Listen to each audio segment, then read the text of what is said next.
Picture this scenario. You're watching the news and you see another leader making a decision that will obviously backfire. You're scrolling social media and your well-meaning aunt shares another conspiracy theory that makes your blood boil. You're at work and your co-worker confidently gives advice that would bankrupt anyone foolish enough to follow it. What do all these people have in common? They're not evil masterminds twirling their mustaches in dark corners plotting society's downfall. There's something far more dangerous lurking beneath the surface. They have catastrophically poor judgment, but they're absolutely convinced they're right. And that combination is what makes them truly terrifying. Take the Chernobyl disaster of 1986. Many people blame the Soviet Union's culture of secrecy and institutional dysfunction, and they're absolutely right to do so. But the true catalyst that turned a routine safety test into the worst nuclear disaster in human history wasn't sabotage or evil intent. It was experienced engineers running what they genuinely believed was a harmless safety test, supervisors pushing for production targets because they thought it was the responsible thing to do, and officials delaying evacuation orders to avoid creating what they saw as unnecessary panic. Every single one of them believed they were doing the right thing. Every decision seemed reasonable from their perspective, and that's precisely what made it so utterly catastrophic. This wasn't evil. It was something far more common and infinitely more dangerous than malicious intent. It was sincere stupidity operating at the highest levels of a complex system. Research from Cornell University reveals that people with lower cognitive ability in specific domains often display extreme confidence in their incorrect beliefs, a phenomenon psychologists have dubbed the Dunning-Kruger effect. But what makes this truly dangerous isn't just that these individuals harm themselves through their poor decisions. They unintentionally destabilize entire systems, often while genuinely thinking they're being helpful, responsible, or even heroic. In today's hyper-connected world, the reach and impact of poor judgment has never been greater. A single bad decision can ripple across global networks in minutes, affecting millions of people who never consented to be part of someone else's well-intentioned mistake. This is precisely the danger that Italian economic historian Carlo Cipolla highlighted in his groundbreaking work on human stupidity. He argued that the most harmful people in any society aren't those with obviously evil intent, but those who unknowingly create disaster through their misguided confidence and systematic inability to accurately assess the consequences of their actions. Before we dive deep into the psychology behind this phenomenon, we need to understand how today's information environment has transformed individual bad judgment into what can only be described as a global crisis of reasoning. Social media algorithms don't optimize for truth, accuracy, or social benefit. They optimize for engagement, which means the most confident, emotionally charged, and polarizing content gets the most visibility, regardless of whether it's actually true or helpful. The platforms have essentially created a global amplification system for bad judgment. The groundbreaking 2018 study from MIT analyzed the spread of information on Twitter and found something genuinely alarming. False information spread 6 times faster than true information across the platform. But here's the detail that should keep you awake at night. It's not bots or coordinated disinformation campaigns doing most of the sharing. It's real people who genuinely believe they're helping by spreading what they think is important, urgent information. These are your neighbors, your family members, your co-workers, all acting out of what they perceive as social responsibility. This pattern isn't limited to one platform or one type of misinformation. A comprehensive 2019 study conducted by researchers at New York University and Princeton found that false stories were shared 6 times more often than true ones on Facebook, with the disparity becoming even more pronounced during election periods when emotions run highest. The Reuters Institute's extensive research, including their analysis of COVID-19 misinformation spread across 40 countries, consistently shows that most misinformation isn't spread by malicious actors with hidden agendas, but by ordinary people who genuinely believe they're helping their communities stay informed and safe. These aren't calculated disinformation campaigns orchestrated by foreign governments or corporate interests, though those certainly exist. These are organic expressions of poor judgment, amplified by systems specifically designed for engagement rather than truth. The platforms have accidentally created the perfect environment for well-intentioned people to cause massive harm while feeling good about their civic participation. The psychology behind this phenomenon is both fascinating and terrifying when you really think about its implications. When people encounter information that confirms their existing beliefs, their brains release dopamine, the same neurotransmitter involved in addiction, gambling, and other compulsive behaviors. Sharing information that feels true literally feels good, regardless of its actual accuracy or the harm it might cause. People with poor critical thinking skills become more susceptible to this neurochemical reward system, creating feedback loops where bad judgment becomes self-reinforcing and increasingly difficult to correct. Think honestly about your own social media experience. How often have you seen someone in your network share an article based purely on a compelling headline without bothering to read the actual content?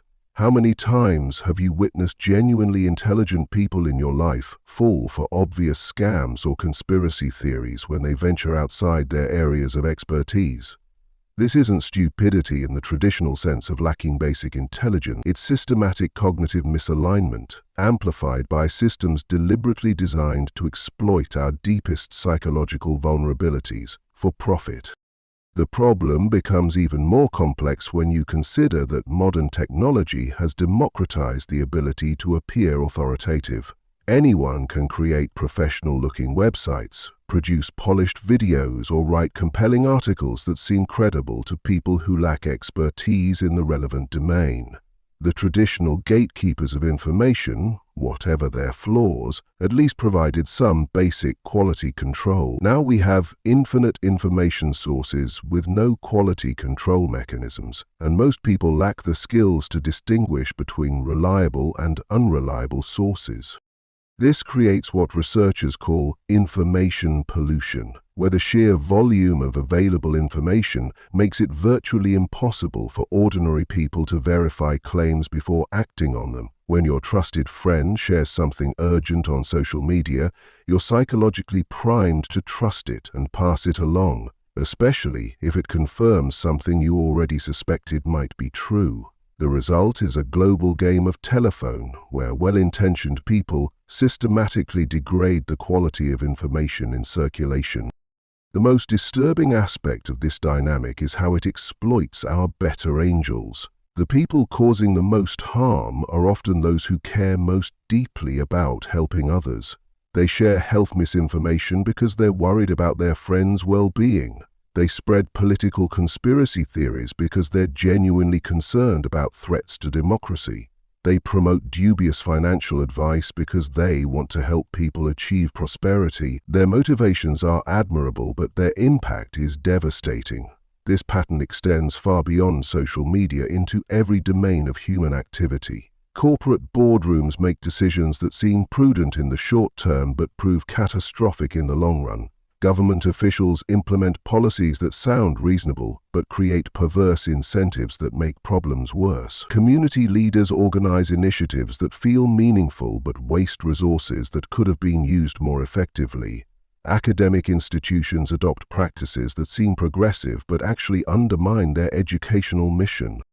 The common thread in all these scenarios isn't malicious intent or obvious stupidity. It's the systematic inability to accurately predict the consequences of well-intentioned actions. People make decisions based on how they think systems should work rather than how they actually work. They focus on immediate, visible effects while ignoring delayed, invisible consequences. They optimize for feeling good about their choices rather than achieving good outcomes. What makes this particularly dangerous is that these patterns are often invisible to the people engaging in them.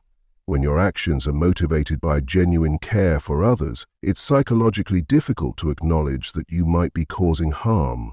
When your beliefs are tied to your identity and social relationships, contradictory evidence feels like a personal attack rather than useful information. When complex systems produce delayed consequences, it's easy to miss the connection between your choices and their ultimate effects. The result is a world where good intentions and catastrophic outcomes coexist with disturbing regularity, where the people causing the most systemic damage are often those who would be most horrified to learn about the actual consequences of their actions. Understanding this dynamic is crucial because it changes everything about how we should approach social problems and institutional design. That we understand how modern technology amplifies poor judgment, we need to examine the theoretical framework that explains why this pattern is so persistent and dangerous across all human societies. In 1976, Italian economic historian Carlo Cipolla published what would become one of the most penetrating analyses of human decision-making ever written, The Basic Laws of Human Stupidity. His work wasn't intended as academic satire or social commentary. It was a serious attempt to understand why intelligent civilizations consistently make decisions that undermine their own prosperity and stability, often while believing they're acting wisely. Cipolla's first law states that everyone always and inevitably underestimates the number of people with consistently poor judgment in circulation. Even the most realistic and cynical among us systematically overestimate human rationality, assuming that most people, when presented with clear evidence and logical arguments, will eventually make reasonable decisions. We project our own thought processes onto others, assuming they'll weigh evidence the way we do, consider consequences the way we do, and value outcomes the way we do. This assumption proves wrong with remarkable consistency. His second law reveals something deeply uncomfortable about human nature. The probability of poor judgment is independent of any other characteristic you might use to evaluate someone. Intelligence, education, social status, wealth, professional achievement, none of these factors protect against systematic errors in reasoning and judgment. Self-defeating actors are distributed equally across all segments of society, from the homeless to Nobel Prize winners, from high school dropouts to university professors. This means you cannot identify people prone to poor judgment by examining their credentials, achievements, or apparent competence in other domains. The third law provides the crucial definition of the phenomenon itself. A person exhibits what Cipolla calls stupidity when they cause losses to others while deriving no gain and possibly incurring losses themselves. This distinction is critical because it separates poor judgment from mere selfishness, ignorance, or malice. A selfish person at least benefits from their actions, making their behavior predictable and manageable. Someone operating from ignorance can be educated. Someone with poor judgment creates lose-lose situations while thinking they're being helpful, making their behavior both unpredictable and resistant to correction. The fourth law declares that rational people consistently underestimate the damaging power of those with poor judgment. We fail to prepare for the chaos that self-defeating decisions can unleash precisely because their actions seem so illogical from our perspective. We think, surely no rational person would actually do something that harmful to themselves and others, and then we're blindsided when they do exactly that, often while explaining how their destructive choice was actually the most reasonable option available. The fifth and most important law states that individuals with consistently poor judgment represent the most dangerous category of person in any society. They're more dangerous than criminals because criminals are at least predictable in their self-interest. They're more dangerous than the corrupt because corruption follows rational patterns that can be anticipated and countered. Poor judgment is dangerous precisely because it's unpredictable and often appears virtuous to both the actor and observers. This framework becomes particularly illuminating when Cipolla categorizes all human actions based on their outcomes for both the actor and others around them. Understanding these categories helps us predict behavior patterns and design better systems that account for human limitations. Intelligent actors create win-win situations where everyone benefits. These are civilization's builders who solve problems in ways that lift everyone up. Jonas Salk refused to patent the polio vaccine, saying, "Could you patent the sun?" Tim Berners-Lee could have become incredibly wealthy by patenting the World Wide Web, but chose to make it freely available to accelerate human progress. These people understand that creating value for others ultimately creates more value for themselves and society as a whole. Bandits harm others for personal gain. While their behavior is morally questionable, it follows rational patterns we can predict and defend against. A CEO cutting safety corners for quarterly bonuses, contractors using cheap materials for higher profits, politicians accepting bribes for favorable legislation. Their self-serving actions are manageable through regulations, oversight, and enforcement because we can anticipate this type of behavior and design systems to prevent or punish it. Helpless individuals harm themselves while benefiting others. These chronic self-sacrifices give without considering long-term consequences, often enabling destructive systems to persist. Think of colleagues who always accept extra work until they burn out completely, parents who sacrifice their well-being so completely they eventually lose the capacity to help their children, or healthcare workers who work to exhaustion during crises, reducing their long-term ability to help patients. When dedicated employees consistently work unpaid overtime, they enable unrealistic expectations that ultimately hurt everyone in the organization. Then there are what Cipolla calls the stupid, people who consistently create lose-lose situations while believing they're being helpful or responsible. They harm both themselves and others with remarkable consistency. And their actions are particularly dangerous because they're unpredictable and often disguised as virtue or social responsibility. Here's a perfect example of this dynamic in action. During measles outbreaks, some parents refuse vaccines for their children, fearing a link to autism despite extensive scientific evidence debunking this claim. They're not trying to cause harm to anyone. They're genuinely scared for their children's well-being and think they're making the responsible parental choice.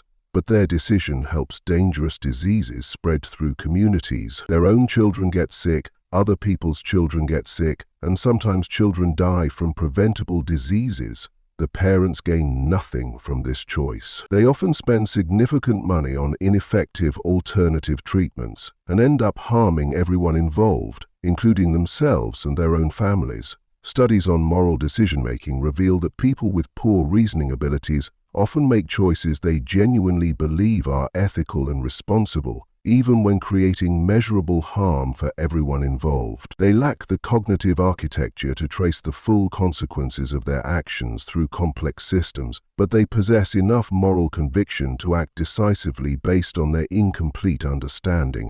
This is the crucial insight that changes everything about how we understand social problems. Stupidity in Cipolla's framework is more dangerous than banditry because it's unpredictable and often disguised as virtue. When you face a bandit, their motives are clear and their behavior follows rational patterns. They want to take something from you, and you can prepare defenses or negotiate accordingly. But people prone to poor judgment act like chaos agents in complex systems. They may support policies that harm their own families, spread dangerous misinformation to people they care about, or make financial decisions that destroy their own wealth, all while genuinely believing they're doing the right thing. The Dutch tulip mania of 1637 perfectly illustrates this destructive pattern. Ordinary citizens sold their homes and businesses to buy tulip bulbs, genuinely believing they were securing their family's financial future. These weren't greedy speculators looking to exploit others. They were responsible parents and community members who thought they were making prudent investments based on the best information available to them. Their good intentions and sincere desire to provide for their families created one of history's first major economic bubbles, ultimately destroying thousands of family savings and destabilizing the entire Dutch economy. What makes this pattern particularly destructive is how it multiplies through social networks. Unlike obviously malicious behavior that creates opposition and skepticism, poor judgment often appears virtuous and well-intentioned. When your trusted neighbor shares misinformation out of genuine concern for community safety, you're psychologically primed to believe it rather than skeptically evaluate it. When a respected community leader promotes a harmful policy out of sincere desire to help people, others are likely to support it based on trust rather than careful analysis. Research on belief persistence shows that people with poor reasoning skills often become more convinced of their positions when encountering contradictory evidence. They resolve cognitive dissonance by dismissing challenges to their beliefs rather than updating their understanding, creating what researchers call armor of wrongness that actually strengthens with each attempt to correct it. The Salem witch trials demonstrate this psychological dynamic perfectly. Community members genuinely believed they were protecting their neighbors from supernatural threats while systematically destroying their own social fabric. Each execution seemed to validate their fears and justify their actions, creating a feedback loop of destruction driven entirely by good intentions and sincere religious conviction. Understanding that the most dangerous people aren't evil masterminds but ordinary individuals prone to systematic errors in judgment changes everything about how we should approach social problems and institutional design. The question isn't how to eliminate poor judgment from human societies, because that's impossible. The question is how to build systems wise enough to work, despite the persistent presence of well-intentioned people who consistently make terrible decisions. The people who will successfully navigate our complex future aren't those who expect humans to become perfectly rational. They're those who understand human limitations and design around them with both wisdom and compassion, creating institutions that harness our collective intelligence while protecting against our individual and collective failures of reasoning.